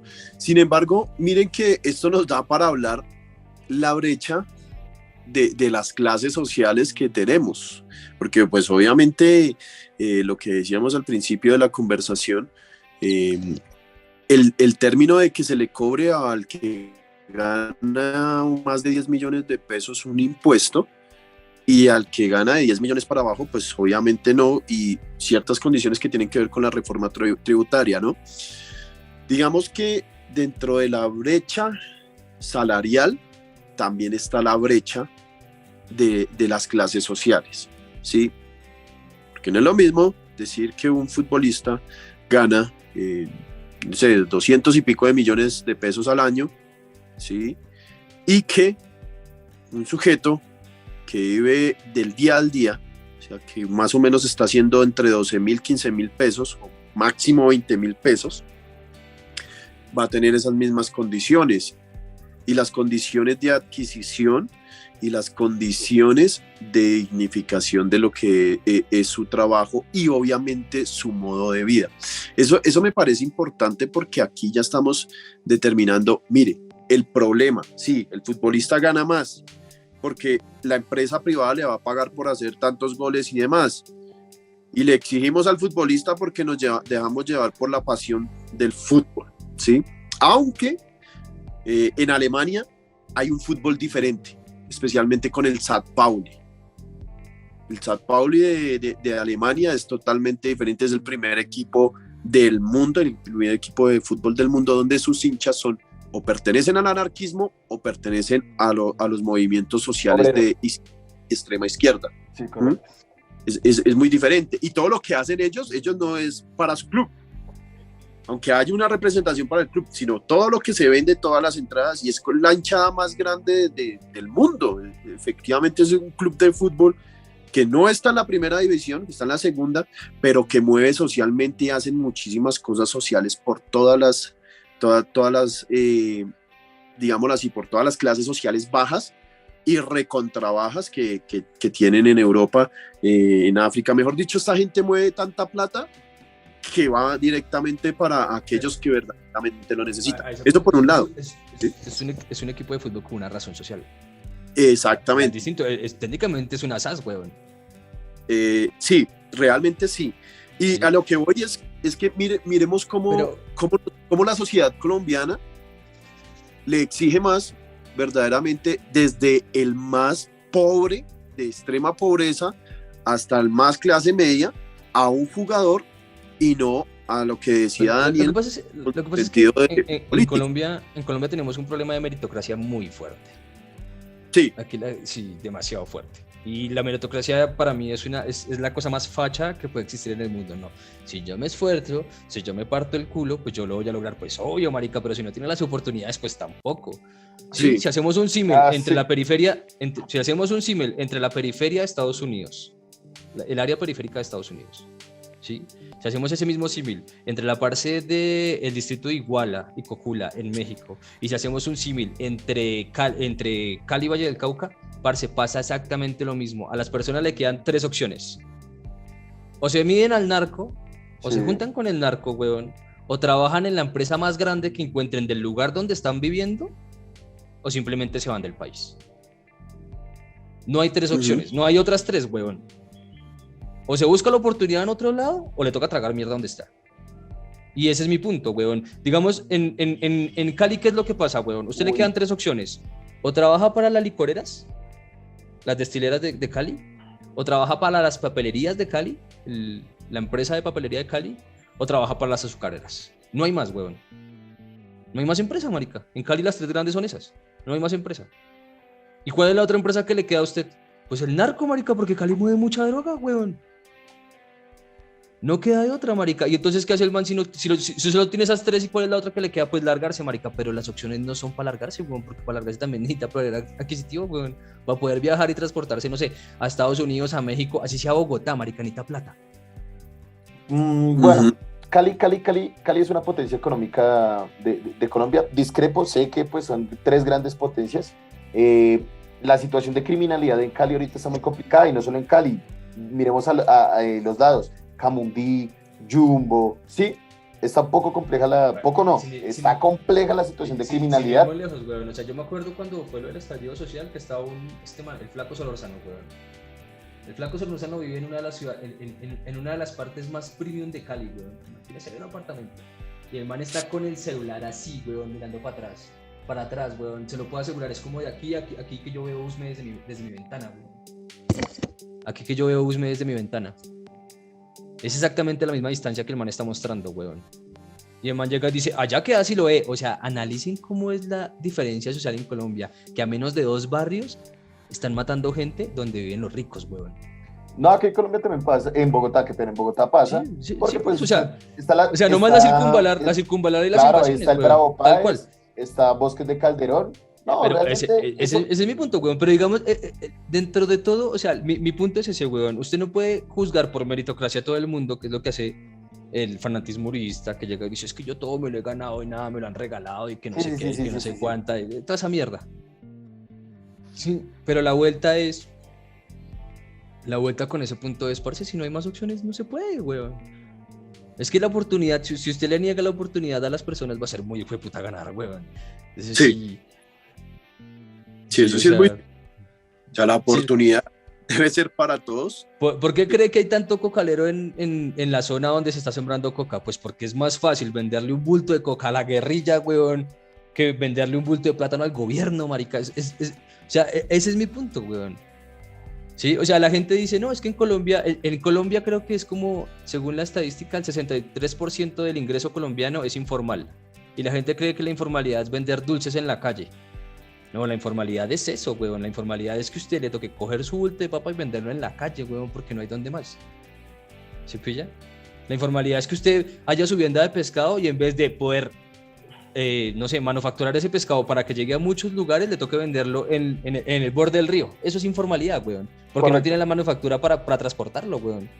¿Se pilla? La gente no entiende eso. La oportunidad en Colombia es muy básica. A usted solo le quedan dos opciones: o se va para la capital, o se vende al narco, o busca una empresa grande donde trabajar. Va a ser exactamente igual que otra persona, y ahí volvemos al furdismo, la maquinita de trabajo para algún hijo de puta. Entonces, grande, ¿usted considera que la desigualdad radica en la falta de oportunidades? En la falta de administración, en la mala administración. O sea, más que en la falta de oportunidades, en la mala administración. Claro, marica, porque las oportunidades se generan, las mejores oportunidades se generan por una buena administración. Bueno, si usted genera una buena administración, genera más impuestos, más empleos, y los empleos van a generar más industria. Así, David, y ya. David, ¿en qué radica la desigualdad social en Colombia? Bueno, yo creo que hay varias.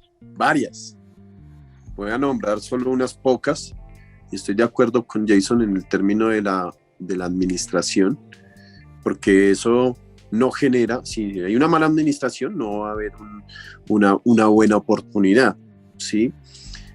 Pero también está en el desconocimiento que tenemos muchos los colombianos, en el sentido de que no nos informamos quién es el que nos representa, y simplemente nos dejamos llevar por el medio de comunicación. El medio de comunicación tiene un poder aquí en Colombia tan fuerte que yo a veces lo comparo y me podré ganar una crítica fuertemente, pero me mantendré en el sentido de que el medio de comunicación aquí funciona como el término de los nazis, de los medios de comunicación del nazismo.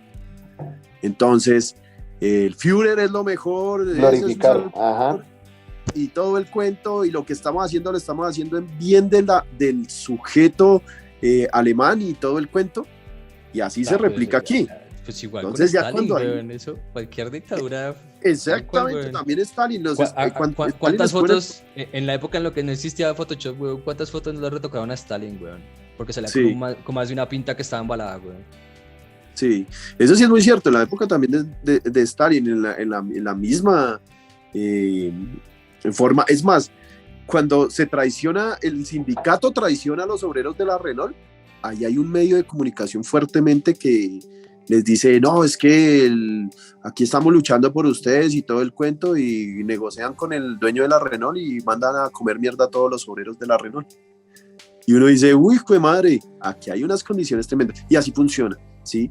Y eso es esencial para entender por qué diablos, si la administración no funciona, pues no va a generar oportunidades. Obviamente tampoco estamos diciendo de que las oportunidades tenga que ganárselas usted mismo, porque usted ha llegado a hacer esto, pero pues si es que yo no tengo con qué hijueputas comerme un pan, pues que me toca a mí robarlo, porque no hay de otra. Y lo peor es que generar esa idea en las personas genera mucha frustración, weón. Botarle una idea a una persona de esas, weón, o sea, una persona que está tragando mierda de no, es que todo lo que tú consigues es por tu esfuerzo y la vida te lo dará así tan y que no sé qué. Eso genera una frustración muy hijo de puta en las personas, weón. Miren que yo, qué pena los interrumpo un momentico rápidamente. Eso es el problema de lo que es Paulo Coelho, Walter Rizzo y todos esos pseudopsicólogos de la vida.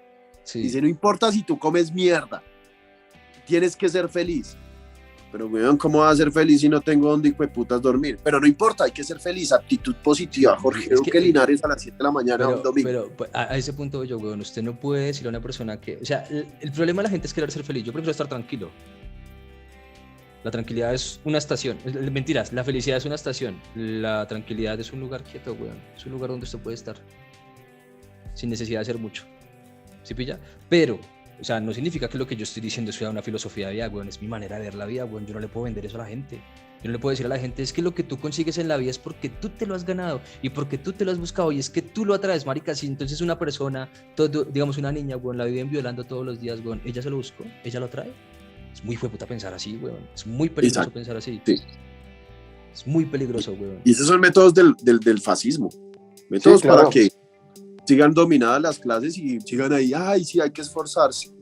No, hay que hacer tal cosa. Sí, claro, pues. Creo que este tema de psicología social y nos abarca por otro capítulo, weón, porque creo Sí, que nos vamos a correcto. extender sobre el tema. Sí, entonces, pero tenemos claro, digamos, dentro de la pregunta que le hizo Daniel, o sea, ¿aplicas que la administración también aplica para una mejor oportunidad para la sociedad? O para una mejor oportunidad de progreso. Pero ¿aplica eso y algo más? O sea, ¿le sumas algo más a ese punto? No, yo creo que no. No le sumaría porque ya me metería con otros términos por allá que lo dejaríamos para otro capítulo, como lo acabamos. Sí, me parece mejor. Para mí, sí, efectivamente, la mala administración concluye en que no se pueden generar oportunidades para la sociedad colombiana. Sin embargo, sí considero que nosotros tenemos un arraigo de unas élites que lastimosamente no permiten que se dinamice la sociedad ni la comunidad, porque esas élites son las que realmente manejan pues la sociedad colombiana a través de la política y a través de mecanismos, ya sea de control de medios de comunicación, control económico, control de productos, le venden circo y pan al pueblo, y así tienen controlado en cierta medida la sociedad colombiana para que pues no se pueda despertar en cierta medida. Considero que este 7 de agosto puede ser el inicio, sí, para mí sí. ¿Veo esperanza? Sí, para mí sí. Sin embargo, pues claramente siempre con duda.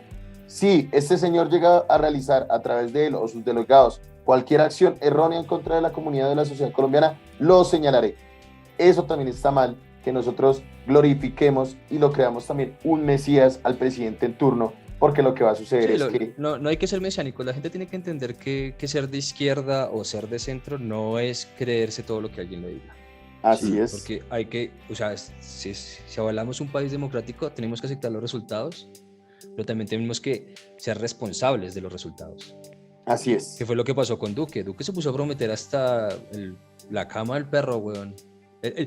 A Duque le pasó lo que a Homero con los carros de la basura, weón. Que ponía a vestir a un montón de gente bonito y después que ellos mismos iban a entrar a su casa y le sacaban la basura y la dejaban afuera y después la botaban en otro lugar y al final la ciudad se le convirtió en un vertedero, weón, porque no tenía cómo financiar todo lo que prometió. Sí, claro. Sí. El mero personaje, o sea, del colegio que permite la piscina. Sí, tal cual, weón, tal cual. Yo voy a terminar con una frase en los términos de que no hay que vanagloriar a sujetos que efectivamente no sabemos cómo se vayan a desarrollar. Yo creo que hay una posibilidad, para mí también, una posibilidad con Petro y que todo el cuento. Pero si Petro falla, hay que recordarle la frase, ¿sí? del conocido refrán de los romanos. Roma no paga traidores. Así es. Así es. Gracias.